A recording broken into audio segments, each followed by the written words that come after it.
Hello and welcome to another session of the world's 100 greatest books.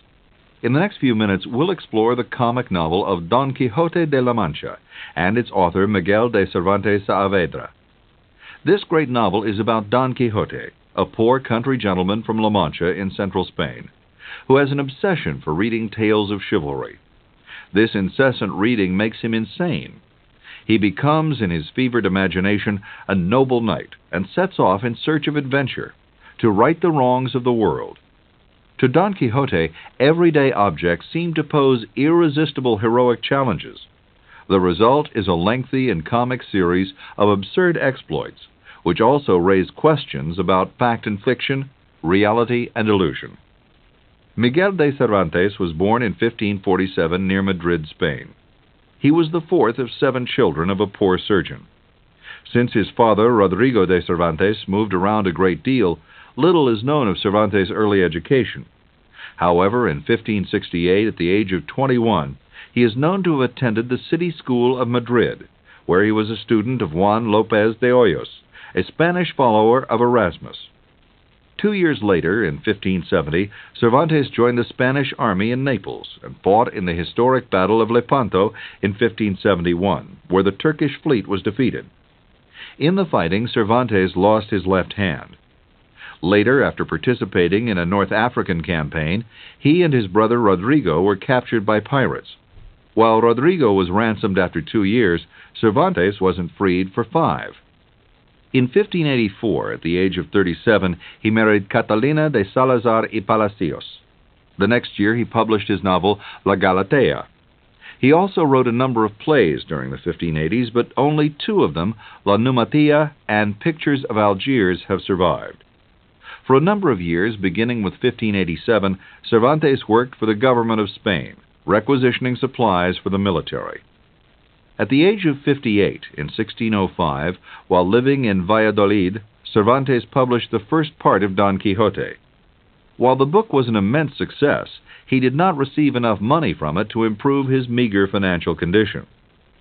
In 1613, he wrote Exemplary Novels, a collection of 12 short stories, and in 1614 he published The Journey to Parnassus. The second part of Don Quixote was published in 1615, partly because his first work had been continued unauthorized by another writer, to which Cervantes makes reference in his second Don Quixote book. Cervantes died on April 22, 1616, at the age of 69, and his last novel, The Hardships of Persiles and Sigismunda, was published by his wife in 1617. Born at the height of Spain's success, Cervantes' life was lived during its decline. After the Spanish Armada was destroyed by the English in 1588, pressures within and without Spain gradually began to reduce its influence in the world. Don Quixote was published during the early days of what is called the Baroque period, in which the dominant elements of Renaissance style were exaggeration, parody, intensity, and extreme elaboration. Don Quixote has come to be regarded as one of the greatest novels of all time. It's a work that's achieved mythic status and is considered to have been the prototype of the modern novel. Cervantes originally intended Don Quixote to be a hasty parody on the romantic books of chivalry that were popular in his time, and wrote the book to make quick money. Over the years, however, the meaning of the book has evolved from one of crude slapstick to a warm tale of noble, though impractical, idealism. The real genius evident in the book, however, is not the issue of idealism, but rather the masterful and colorful development of the characters of Don Quixote and his sidekick, Sancho, the depth and complexity of their relationship as developed in their conversation. Don Quixote is, in its final analysis, more of a novel about character than one of adventure. If you've seen the play or watched the movie The Man of La Mancha, you will be surprised to learn these works significantly differ from the original text of the book. For example, in both the play and the movie, Don Quixote's female ideal, Dulcinea, is developed fully as a character, although she never appears in the novel, either as Dulcinea or as Aldonza, the peasant girl. In the novel, she exists only as an ideal in the mind of Don Quixote. These adaptations also distort the novel's ending. At the end of the book, and the end of his life, Quixote renounces his adventures as being a figment of a distorted mind and denounces his idealism. In the adaptations, Quixote, on his deathbed, rekindles his former ideals and aspirations with a passion that inspires the audience to dream the impossible dream. The novel consists of 2 parts, 126 chapters, and over 1,000 pages. There are dozens of characters who appear in the book and who are involved with Don Quixote in dozens of amusing incidents and adventures. As a result, the storyline is quite complicated. Our intent in this session is not to recreate precisely the detailed web of the story, but to leave you with the feel of the plot and the personality and spirit of the knight-errant Don Quixote and the creative genius of his creator, Miguel de Cervantes. The novel begins with a character study of one Alonso Quijano, a 50-year-old country gentleman from La Mancha. Quijano is obsessed with the reading of novels of chivalry. Meandering tales of knights, squires, beautiful ladies, enchanters, and giants. To feed his passion for reading, he sells parts of his estate to buy more books. In short, writes Cervantes, he so bewildered himself in this kind of study that he passed the nights in reading from sunset to sunrise, and the days from sunrise to sunset. And thus, with little sleep and much reading, his brain was dried up in such a manner that he came at last to lose his wits. His imagination was full of all that he read in his books, to wit, enchantments, battles, single combats, challenges, wounds, courtships, amours, tempests, and impossible absurdities. Cervantes continues, in fine, having quite lost his wits, he fell into one of the strangest conceits that ever entered the head of any madman. He thought it expedient and necessary that he should commence knight-errant, and wander through the world with his horse and arms in quest of adventures, and to put in practice whatever he had read, redressing all kinds of grievances, and exposing himself to danger on all occasions, that by accomplishing such enterprises he might acquire eternal fame and renown. To complete his vision of knighthood, Quijano needs a suit of armor, a horse, a dignified name, and a lady-love. He finds in a corner of his house a moldering suit of armor left by his great-great-grandfather, and cleans and polishes it up as best he can. The armor is missing a helmet, so Quijano fabricates one of pasteboard supported with small bars of iron within. Quijano then visits his horse, an old, bony, and haggard steed. Quijano thinks that a horse so good and appertaining to a knight so famous should have a name befitting his calling. After 4 days of deliberation, Quijano dubs his horse Rocinante, a name, writes Cervantes, lofty and sonorous, and at the same time expressive of what he had been when he was a common steed, and before he had acquired his present superiority over all the steeds in the world. Having given his horse a name, he resolves to give himself one, and after 8 days of indecision, he decides to call himself Don Quixote de la Mancha.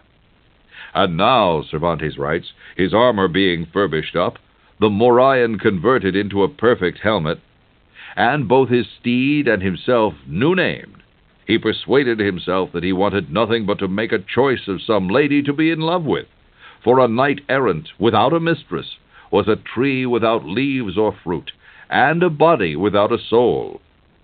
Near the place where he lived, there dwelt a very comely country lass, with whom he had formerly been in love. Her name was Aldonza Lorenzo, and her he pitched upon to be the lady of his thoughts. Then, casting about for a name of a great lady or princess, he resolved to call her Dulcinea del Toboso, a name to his thinking harmonious, uncommon, and significant, like the rest he had devised for himself and for all that belonged to him. Dressed in his clattering armor and dreaming of fame and immortality, Quixote wastes no time, mounts Rocinante, and sets out on his quest for adventure. Early in his travels, he happens upon an inn, which he believes is a castle. He politely greets 2 prostitutes at the gate, thinking they are virgins of high rank. They laugh at him for the incongruity of his thoughts and for the way he looks. Quixote begs the innkeeper to dub him a knight so that, I may be duly qualified to wander the four quarters of the world in quest of adventures, for the relief of the distressed, as is the duty of chivalry and of knights-errant, whose hearts, like mine, are strongly bent on such achievements." The innkeeper thinks Quixote is mad, but agrees to dub him a knight. With the assistance of the two prostitutes, the innkeeper knights Don Quixote, and he leaves triumphantly to attend to nobler deeds. On the road, Don Quixote begins his adventures. In his first adventure, he hears the painful cries of a young boy, and discovers the youngster, tied to a tree, being whipped by his master for carelessness in attending his flocks. He frees the boy and makes the farmer promise that he will quit flogging him, and that he will pay him the back wages he owes the lad. The farmer agrees. Don Quixote is pleased with himself. Later that day, Don Quixote meets a group of merchants. He demands they proclaim his lady, Dulcinea, the most beautiful girl in the world. When the merchants continue to want some proof of her beauty, Quixote gets irritated and attacks. Cervantes writes, "He ran at him who had spoken, with so much fury and rage that Rocinante stumbled and fell, and his master lay rolling about the field a good while, and endeavoring to rise. But in vain, so encumbered was he with his lance, target, spurs, and helmet, and with the weight of his antique armor." One of the young men with the merchants answers the attack by breaking Quixote's lance and beating him severely with the pieces. Although badly beaten and bruised, the crazy knight thinks he has had a chivalrous experience, and would have prevailed, save for the fault of his horse. One of Don Quixote's neighbors finds him lying on the ground talking to himself. The neighbor takes him home, where a doctor tries to determine the reason for this sudden madness by going through the books in Quixote's library. Deciding that the books on chivalry have caused his madness, his library is walled up, and Quixote is told that the magician Friston has carried off the entire collection. Don Quixote, however, is undaunted. He recruits his neighbor, a peasant named Sancho Panza, as his squire, and takes off on his second quest. Sancho Panza is described by Cervantes as an honest man, but very shallow-brained. Seeing windmills in the distance, the mad knight enters his most famous battle. "Look yonder, friend Sancho Panza," cries Quixote, "where you may discover somewhat more than 30 monstrous giants, with whom I intend to fight, and take away all their lives. With those spoils we will begin to enrich ourselves, for it is lawful war, and doing God's good service to take away so wicked a generation from the face of the earth." Quixote attacks the windmills at full speed, and is violently thrown off his horse when he makes contact with the first windmill. Undaunted, he explains that the sorcerer Friston, who stole away my chamber and books, has metamorphosed those giants into windmills on purpose to deprive me of the glory of vanquishing them, so great is the enmity he bears me. Be when he has done his worst, his wicked arts will avail but little against the goodness of my sword. Later on the road, Quixote and Sancho meet 2 monks of the Order of St. Benedict, a coach with a Biscayne lady, and several servants. Thinking that the lady is a captive princess being held against her will on the coach by enchanters, Quixote proclaims, "I am obliged to redress this wrong to the utmost of my power."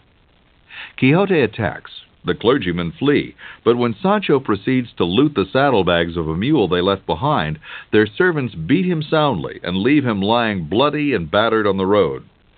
Meanwhile, Quixote approaches the coach and proudly tells the ladies within they are free. One of their squires, a Biscayne who is riding a mule alongside the coach, tells Quixote to mind his own business and to be gone. Quixote attacks, but just at the point when the combatants are about to land death blows to each other, Cervantes stops describing the fight, writing, "The author of this history, in this very crisis, leaves the combat unfinished, excusing himself that he could find no more written of these exploits of Don Quixote than what he has already related." When the story resumes, Cervantes tells of finding an Arabic manuscript in the market of Toledo, containing more of Don Quixote's adventures. In it he finds that Don Quixote has indeed defeated the Biscayne, and again announced to the ladies in the coach that they're free. Don Quixote then asked the ladies to present themselves before the Dulcinea del Toboso. Knowing he is mad, they fearfully agree, but have no intention to do so. Sancho pulls himself to his feet and asks Don Quixote to give him the governorship of the island Quixote has promised him for taking part in this successful battle. Don Quixote, who had made such a promise when he recruited Sancho as his squire, explains that it will take a much more important conquest to create that kind of reward. Quixote and Sancho engage in a myriad of illusionary adventures, and cross paths with a variety of colorful rural characters. In one adventure, Don Quixote and Sancho see a great cloud of dust coming toward them on the road. "This is the day, O Sancho," proclaims Quixote, "wherein will be seen the good that fortune has in store for me. This is the day in which I shall perform such exploits as shall be written in the book of fame to all succeeding ages. See thou, you cloud of dust, Sancho, it is raised by a prodigious army of divers and innumerable nations, who are on the march this way. Now the cloud of dust he saw was raised by 2 great flocks of sheep, and the dust hindered them from being seen until they came near." Thinking each flock was an army that was about to engage in battle with the other, Quixote chooses the army on whose side he will fight. He clapped spurs to Rocinante, setting his lance in its rest, and darted down the hillock like lightning. Sancho cried to him, "Hold, Señor Don Quixote, come back. They are lambs and sheep you are going to encounter. There is neither giant, nor knight, nor cats, nor arms, nor shields quartered." Quixote rushed into the midst of the squadron of the sheep, and began to attack them with his lance, as courageously and intrepidly as if in good earnest he was engaging his mortal enemies. The shepherds and the herdsmen who came with the flocks called out to him to desist, but seeing it was to no purpose, they unbuckled their slings and began to let drive about his ears with stones as big as one's fist. Cervantes tells us that Don Quixote was severely injured by the shepherds' slings. He fell off his horse and was left for dead by the shepherds. Watching the battle from a nearby hill, Sancho comes down to comfort his injured friend. "Did I not desire you, Señor Don Quixote," asked Sancho, "to come back? For those you went to attack were a flock of sheep and not an army of men." "How easily," replied Don Quixote, "can that thief of an enchanter, my enemy, make things appear or disappear? Do one thing, Sancho. Get upon your ass and follow them fair and softly. They will return to their first form, and ceasing to be sheep will become men proper and tall. But do not go now, for I want your help and assistance." In the battle, Don Quixote lost several teeth, whose loss he greatly bemoans. "I had rather they had torn off an arm," laments Quixote, "provided it were not the sword arm, for a mouth without grinders is like a mill without a stone, and a diamond is not so precious as a tooth." Thus traveling on the night dark, they saw advancing towards them a great number of lights. The lights were drawing toward them, and the nearer they came, the bigger they appeared. Both Quixote and Sancho were frightened. Quixote thinks this is the prelude to one of his most perilous adventures, where it will be necessary to exert his whole might and valor. What they see is actually a funeral procession. Quixote thinks the pallbearers are devils carrying away a princess. Quixote attacks the procession, scattering it. As Quixote is helping up one of the men who's fallen, the light of a torch illuminates Quixote's face. Seeing him with his lost teeth, Sancho calls Don Quixote the Knight of the Sorrowful Figure. Don Quixote accepts the new name, particularly since it comes from the man who will record his exploits. A modern-day translation might be Knight of the Disfigured Face. In another adventure, Quixote and Sancho encounter a barber riding on a mule. The barber wears on his head a basin to protect him from a light rain that's falling. Quixote thinks the barber is a knight, the mule a steed, and the basin a golden helmet. Quixote charges the barber and knocks him down from his mule. The barber runs for his life, leaving the basin behind. Quixote, thinking the shiny barber's basin to be the golden helmet of Mambrino, wears the helmet proudly atop his head to protect him from harm. Next, Don Quixote and Sancho run across a chain of galley slaves. Even though they are obviously criminals, Don Quixote demands their release. When the guards refuse, he attacks them, and with the help of the prisoners, the guards are overpowered. Once free, Don Quixote orders them to carry their chains to El Toboso to present themselves to Dulcinea. Instead, the freed prisoners stone Don Quixote and Sancho. Afraid that the guards will come after them after regrouping, Sancho convinces Don Quixote that they should go deep into the wilderness. That same night, Sancho's donkey is stolen by the leader of the galley slaves. Don Quixote promises to replace the missing donkey with 3 donkeys. Then he writes flowery love letters to Dulcinea, tells Sancho that her real name is Aldonza Lorenzo, and asks Sancho to deliver it to her while he does a knight's penance in the mountains. By the next day, Sancho has reached an inn in which he and Quixote had once stayed. There he meets a priest and a barber from Don Quixote's village, a duo who had set out to find Don Quixote and bring him home. Sancho realizes he's forgotten the letters. The priest assures him he will take care of everything if Sancho will take them to Don Quixote. Don Quixote's valiant endeavors were soon to end. The pair devises an elaborate plot to bring Quixote home. The priest decides he will dress as a damsel in distress, and the barber will wear a false beard and try to look like a squire. They will ask Don Quixote for aid and then trick him into returning home. Sancho is unaware of their intentions. When they near where Don Quixote is doing penance, Sancho is sent ahead to announce their arrival. Then the 2 men switch disguises, since the priest decides it is not proper for him to dress like a woman. Before they reach Don Quixote, however, a young girl named Dorothea appears on the scene and tells a distressing story of an unhappy love affair. Assured that she will be helped to resolve her problems, Dorothea agrees to play the damsel in distress to trick Don Quixote. When they meet Don Quixote, Dorothea herself, an avid reader of novels of chivalry, invents a tale of a giant who is keeping her from taking possession of her rightful throne. Don Quixote makes a commitment to help her reclaim her kingdom. As the party begins to travel, they meet Andres, the boy who Don Quixote had saved from a flogging. Don Quixote brags about what he's done for the boy.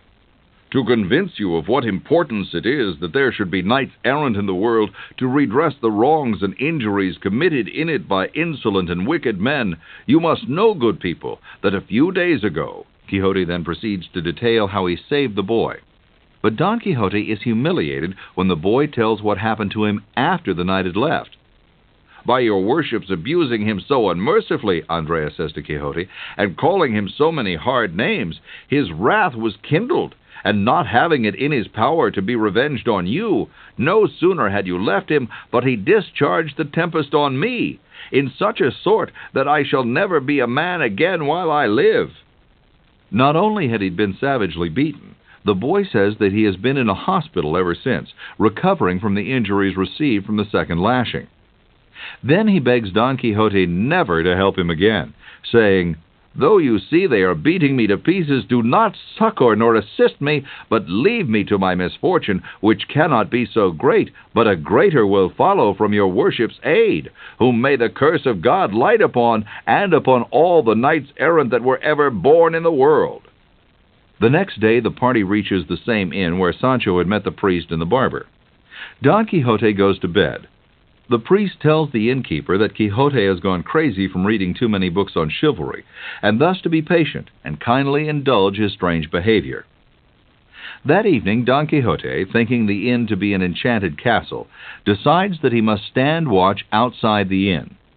The innkeeper's daughter and her companion Maritornes, the inn's grossly ugly maidservant, decide to play a trick on Quixote. Calling him from a hayloft, Maritornes asks for his hand and ties it firmly to the stable door. To reach the loft, Don Quixote has to stand on Rocinante's saddle, and when Rocinante is attracted by the mares in a party that had just reached the inn, he trots off, leaving Don Quixote hanging by his wrist. After much yelling and screaming by Quixote, Maritornes unties the rope and he falls to the ground. He thinks that his misfortune has been caused by a spell cast upon him by what he calls evil enchanters. After several more bizarre confrontations, caused mostly by the mad Don Quixote, the priest devises a plan to get him home. He has an ox cart built with a cage on it. Then, after Don Quixote is asleep, he is tied up and locked in the cage. Quixote believes those who have tied him up and put him in the cage are goblins, enchanters who have put a spell on him in an attempt to stop his righteous work. In actuality, they're not goblins, but the priest, the barber, the innkeeper, and his staff who are dressed in disguise. The barber, in a voice of disguise, tells Quixote in the eloquent form of a prophecy that the spell will be broken when he marries Dulcinea. Quixote believes the prophecy. Later, on the road back to La Mancha, Quixote's captors urge him to give up his obsession with chivalry, explaining to him that the stories of knights were nothing but fanciful and vain fiction. Quixote refuses to believe that the stories of chivalry are lies, saying, "Do not utter such blasphemies." After a while, Don Quixote is released from the cage to go to the bathroom. Soon he gets into a fight with a goatherd who has joined the party. Quixote is provoked to fight after the goatherd tells him he's crazy. The fight ends when the sound of a trumpet is heard. The residents of a nearby village are carrying the statue of a virgin as part of a ritual praying for rain. Don Quixote demands that they free the captive lady. They laugh, and Don Quixote attacks. As usual, he's knocked senseless. Quixote is returned to his cage. 6 days later, the party reaches his village, and Don Quixote is taken to his home and put to bed. Cervantes writes, "The housekeeper and the niece received Don Quixote, and having pulled off his clothes, laid him in his old bed. He looked at them with eyes askew, not knowing perfectly where he was. The priest charged the niece to take great care, and to keep a watchful eye over him, lest he should once more give them the slip, telling her what difficulty they had to get him home to this house. Here the two women renewed their exercitation against all books of chivalry, begin of heaven to confound to the center of the abyss the authors of so many lies and absurdities. Lastly, they remained full of trouble and fear, lest they should lose their uncle and master as soon as ever he found himself a little better, and it fell out as they imagined." The first part of Don Quixote ends with a suggestion that Don Quixote's adventures are not yet over, that perhaps he has more adventures ahead of him. Part 2 of Don Quixote begins with a visit from the priest and the barber approximately a month after they brought him home. They've heard that Don Quixote is now sane, but their visit indicates otherwise, and Quixote still believes he's a knight-errant. Soon Sancho arrives, and Don Quixote asks him what people are saying about him. He replies that some think he's crazy, others are impressed by his bravery and courtesy, and others find him amusing. Quixote responds by telling Sancho, "Whenever virtue is found in an eminent degree, it is always persecuted.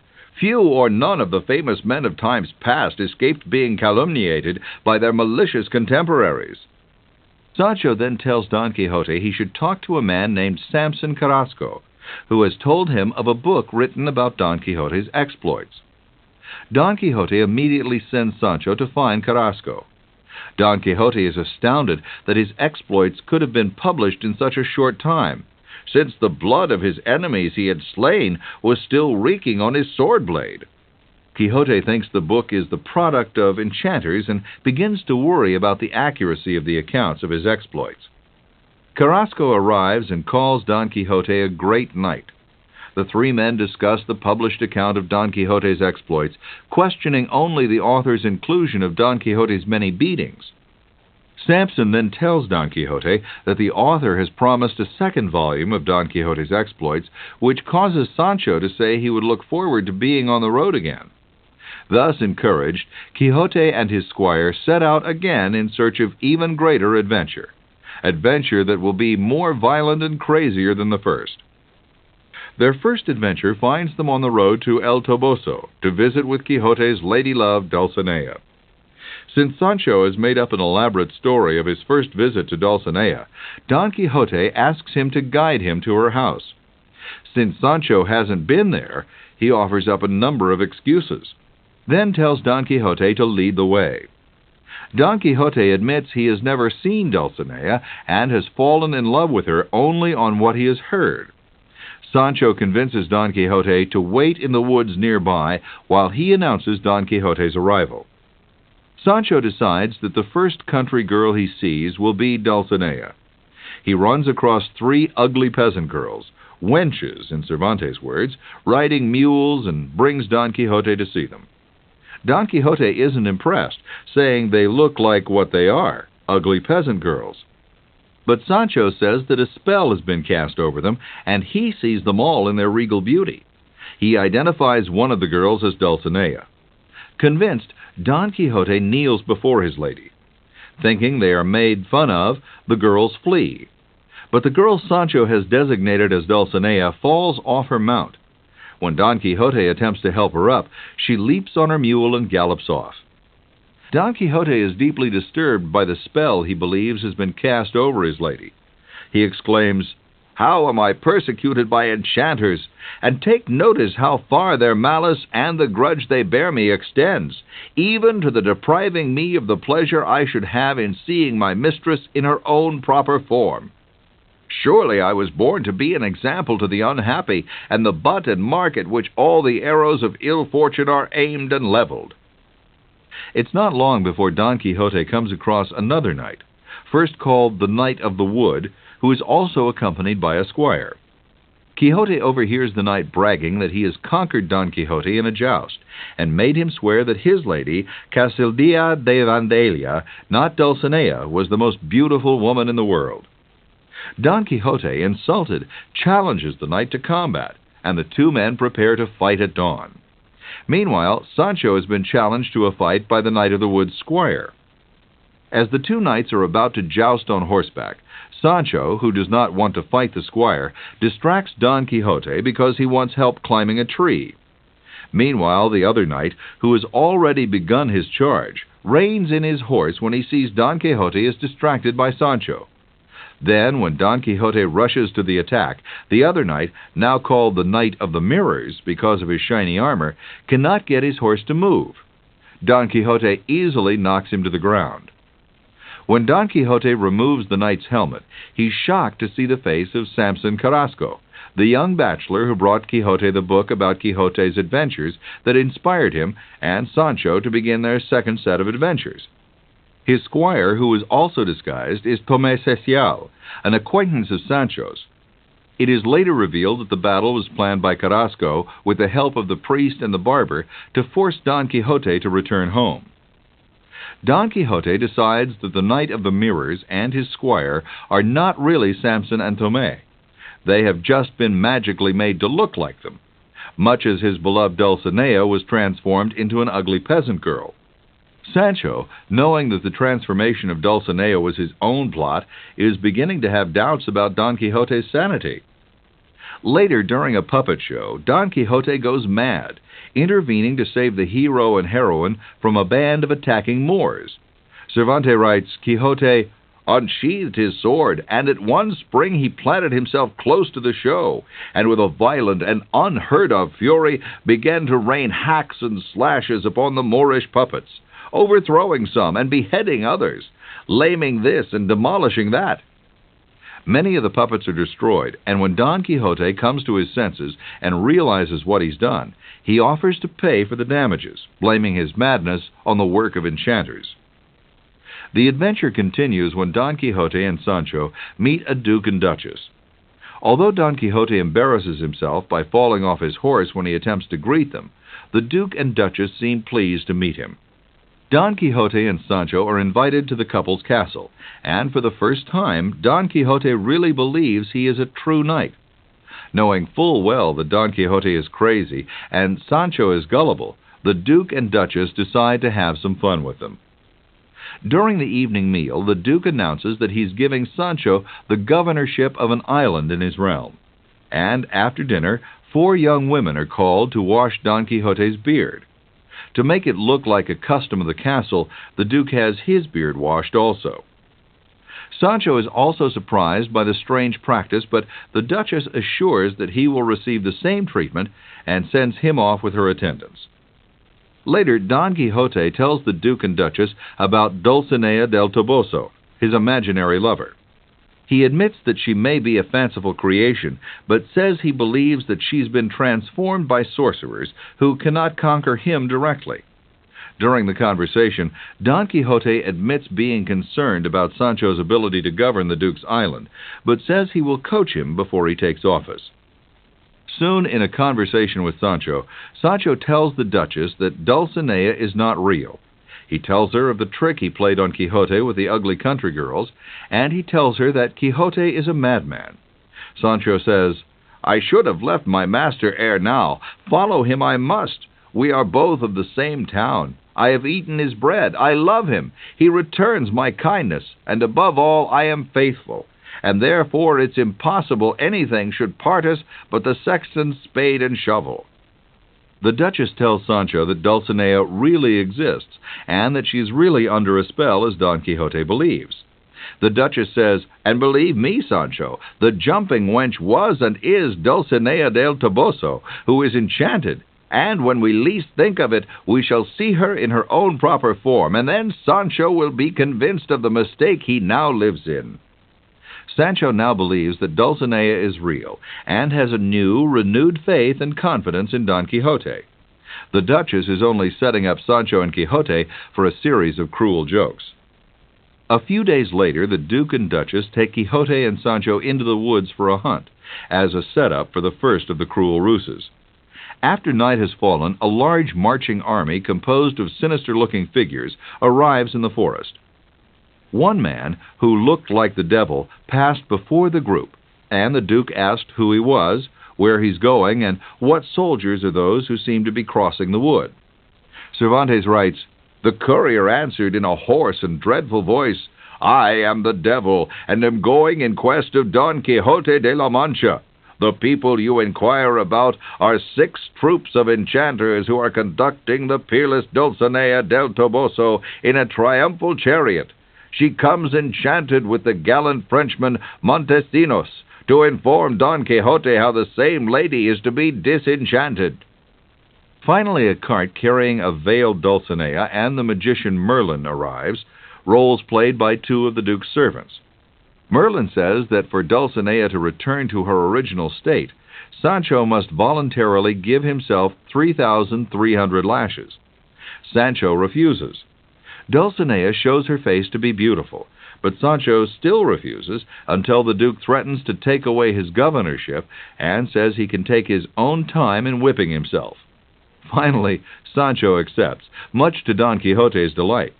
Cervantes writes, "The Duke and Duchess, being satisfied with the sport, and having executed their design so ingeniously and happily, returned to their castle, with an intention of seconding their jest, since nothing real could have afforded them more pleasure." Next, the Duke and Duchess prey on Don Quixote's desire to help those in need. A countess named Trifaldi arrives, and after a full-blown entrance ceremony, throws herself at Don Quixote's feet, and tells him a long, crazy story, in which her daughter and son-in-law were transformed into metal objects, and her servant girls were cursed into wearing beards by the magician Malambruno. Don Quixote vows to meet Malambruno, and asks the countess what he must do. She says that Malambruno will send a flying wooden horse that Don Quixote and his squire Sancho must ride to meet him. Over Sancho's objections, Don Quixote agrees. The horse arrives, carried by 4 men dressed as savages. Don Quixote and Sancho mount the wooden horse and allow themselves to be blindfolded, as Malambruno has requested. Once blindfolded, all sorts of fireworks go off, and Don Quixote and Sancho are thrown to the ground. When they get up and remove the blindfolds, they see a lance with a sign on it that says Don Quixote has successfully completed his mission. Countess Trifaldi's daughter and son-in-law have been restored to life, and the servant girls no longer have beards. Sancho makes up a long story about what he had seen while flying above the earth. Soon, Sancho takes over his governorship, which is not on an island but in a small town called Barataria in the Duke's domain. Although his appointment is meant as a joke, Sancho proves to be a fair and able administrator, until he finally discovers his appointment is a hoax and quits. Meanwhile, the Duke and Duchess continue to play tricks on the gullible Don Quixote. First, a beautiful young girl named Altisidora sings her love for Don Quixote from outside his window. He slams the window shut and complains that all young girls love him, but that he is true to Dulcinea. The next evening he sings a song telling Altisidora that she should stick to her needlework and expressing his love for Dulcinea. His song is ended by a sackful of cats and bells, which are lowered onto his balcony by the Duke and Duchess in mock protest to his off-key singing. However, one of the cats gets into his room and attacks him, scratching his face. Altisidora binds his wounds, complaining that he had rejected her. Soon, Don Quixote announces that he's going to leave for Saragossa to attend the jousts of the knights. Don Quixote and Sancho leave the castle on their way to Saragossa, but at an inn, Don Quixote discovers a copy of the unauthorized second part of his story. In it, the writer, Avellaneda, has chronicled Don Quixote's activities in Saragossa, so Don Quixote decides not to go there at all, to prove the book is a fraud. After numerous adventures, the knight and his squire wind up in the beautiful port town of Barcelona as guests of Don Antonio Moreno, a rich nobleman. Moreno makes sport of Don Quixote also. First, the people cheer him as he goes through the streets because someone has put his name on his back. However, one Castilian tells him he's crazy and should go home. That night he's shown a bust that Don Antonio says is an enchanted head. It has a hollow area, and when talked to, it provides answers from someone standing in the floor below. Don Quixote falls for the gimmick. He's told that Dulcinea's spell will end soon, and he believes it. One day, when Don Quixote is riding on a beach in full armor, he's challenged to single combat by a knight calling himself the Knight of the White Moon. He says that the loser will acknowledge the other's lady as the most beautiful in the world, and that if Don Quixote loses, he must agree to retire to his village for a year. Don Quixote is thrown from Rocinante, and with the White Knight's lance at his throat, the White Knight says, "Knight, you are vanquished and a dead man if you do not confess the conditions of our challenge." Don Quixote, bruised and stunned, without lifting up his visor, as if he was speaking from within a tomb in a feeble and low voice, said, "Dulcinea de Toboso is the most beautiful woman in the world, and I the most unfortunate knight on earth, and it is not fit that my weakness should discredit this truth. Knight, push your lance and take away my life, since you have spoiled me of my honor." The knight refuses to kill Don Quixote, but makes him agree to return to his village for a year, then frees him. The Knight of the White Moon is really Samson Carrasco. After recovering from his fall, Sancho and Don Quixote head home. But on the way, they're surrounded by 15 armed men, who take them to the Duke's castle. There they find the beautiful Altisidora on a funeral pyre. The Duke and Duchess are on one side, and seats are provided for Don Quixote and Sancho on the other. In the center are two imposing figures, who are supposedly Radamanthus and Minos, the mythical judges of hell. They claim that to save Altisidora, Sancho must allow himself to be slapped, pricked, and pinched by 6 servant girls. After a protest, the squire submits, and Altisidora gets up as if from a faint and thanks him.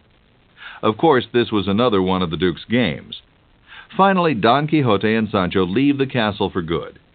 On the way home, Sancho begins and completes the floggings that are supposed to release Dulcinea from her spell. Most of the blows hit trees, not Sancho, as Don Quixote is counting the sound of the blows rather than watching them. After returning home, Don Quixote, depressed that he's been vanquished, falls ill with a fever. After waking from a long sleep, Don Quixote thanks God for returning him to his senses.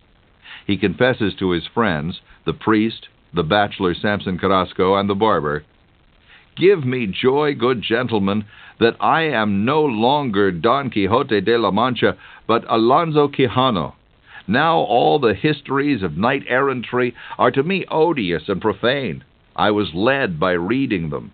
And now, through the mercy of God and my own dear-bought experience, I detest and abhor them." Soon afterward he dies. His epitaph, written by Samson Carrasco and another friend, Cid Hamete, warns other writers not to continue the Don Quixote adventures, saying, "For me alone Don Quixote was born, and I for him. He knew how to act, and I how to write. We were destined for each other.